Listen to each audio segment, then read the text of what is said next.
வணக்கம் ஃப்ரெண்ட்ஸ், எல்லாரும் நல்லா இருக்கிறீங்களா? நானும் நல்லா இருக்கிறேன்.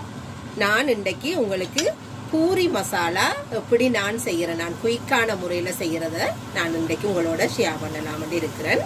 அதுக்கு தான் இப்போ பூரி செய்து கொண்டு இருக்கிறேன். மசாலா எப்படி நான் செய்கிறேன் நான்ன்றதை உங்களுக்கு காட்டுறேன். பாருங்க, பூரியும் நல்லா உப்பி வருது. பாருங்க, பூரி எல்லாம் நல்லா உப்பி வந்திருக்குது.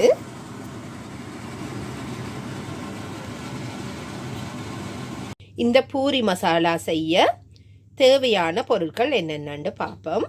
இதில் ஒரு 1/2 கிலோ பொட்டேட்டோஸ் எடுத்து, நான் உருளைக்கிழங்கு எடுத்து நல்லா அவித்து அதை கைகளால் கொஞ்சம் சின்ன சின்ன துண்டுகளும் இருக்கிற மாதிரி அப்படியே நசித்து எடுத்து வைத்திருக்கிறேன்.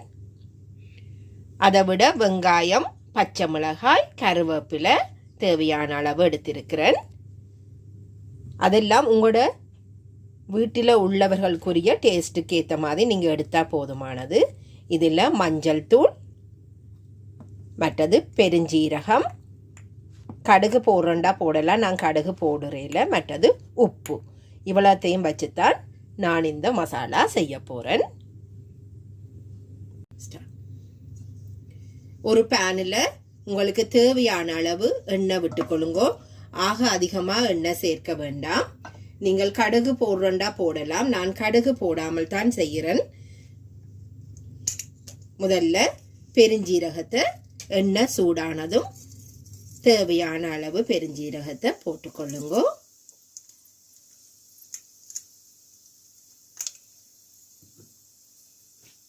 பெருஞ்சீரகம் நிறம் மாற தொடங்கவே நீங்கள் எடுத்து வச்சிருக்கிற வெங்காயம், பச்சை மிளகாய் ரெண்டையுமே நீங்கள் சேர்த்து போட்டுக்கொள்ளலாம்.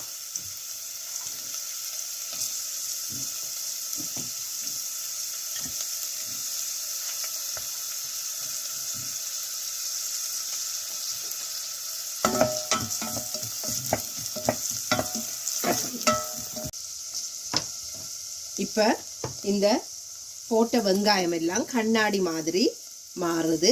இந்த நேரம் நான் எடுத்து வச்சிருந்த கருவேப்பிலை அதோட சேர்க்கிறேன். இந்த பச்சை மிளகாயின் அந்த காரம் வார அளவுக்கு கொஞ்சம் வதக்கி கொள்ளுங்கோ. அப்போதான் அந்த காரம் நாங்கள் இதுக்கு மிளகாத்தூள் சேர்க்கையில் நீங்கள் வேணுமெண்டா பச்சை மிளகாயை குறைத்து கொண்டு மிளகாத்தூளை சேர்க்கலாம். நான் சேர்க்காதபடியால் அந்த காரம் கொஞ்சம் வரும் வரையும் விட போகிறேன். அப்போதான் அந்த காரம் கறியோடு சேர்ந்து கொள்ளும். இப்போ இது வதக்கைக்குள்ளேயே நான் தேவையான அளவு மஞ்சள் தூளை இதோட சேர்த்துக்கொள்கிறேன்.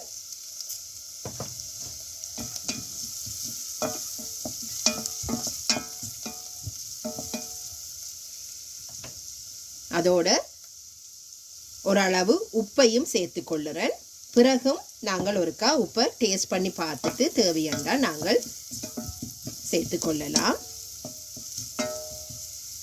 பாருங்க, வெங்காயம், பச்சை மிளகாய் எல்லாம் கொஞ்சம் வதங்கிட்டது.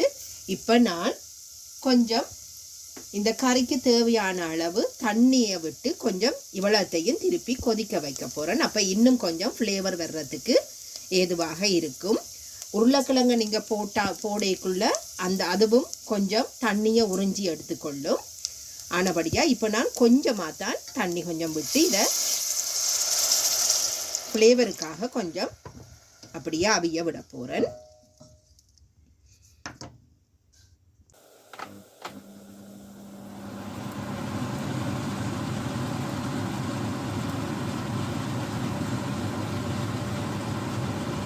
இப்போ இந்த தண்ணி இப்போ கொதிக்க தொடங்கிட்டுது. இந்த நேரம் நான் எடுத்து வச்சிருக்கிற உருளைக்கிழங்கை இதோட சேர்க்கிறேன். சில பேர் முதல் உருளைக்கிழங்க போட்டு வதக்கி போடுவார்கள், அதுக்கு பிறகுதான் தண்ணி சேர்ப்பார்கள். நான் முதல் தண்ணி விட்டு அந்த ஃப்ளேவர் வேற வச்சுட்டு தான் பிறகு பொட்டேட்டோவை நான் அதோட சேர்க்கிறேன்.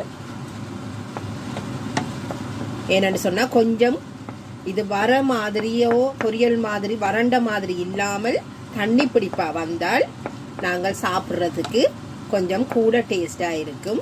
குழந்தைகளும் கொஞ்சம் விரும்பி சாப்பிடுவினோம்.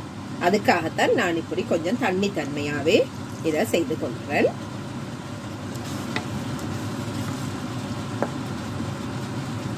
இப்போ இந்த நேரம் ஒருக்கா நீங்கள் உப்புண்ட டேஸ்டையும் பார்த்து கொள்ளுங்க.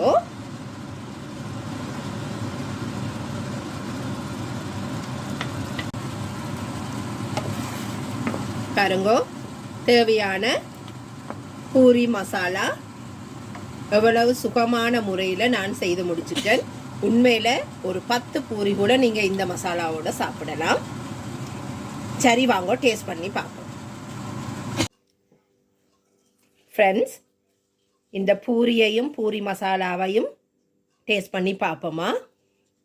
பாருங்கோ, நல்ல உப்பினதா பூரி வந்திருக்குது. இதுதான் நான் இன்றைக்கு செய்த பூரி மசாலா.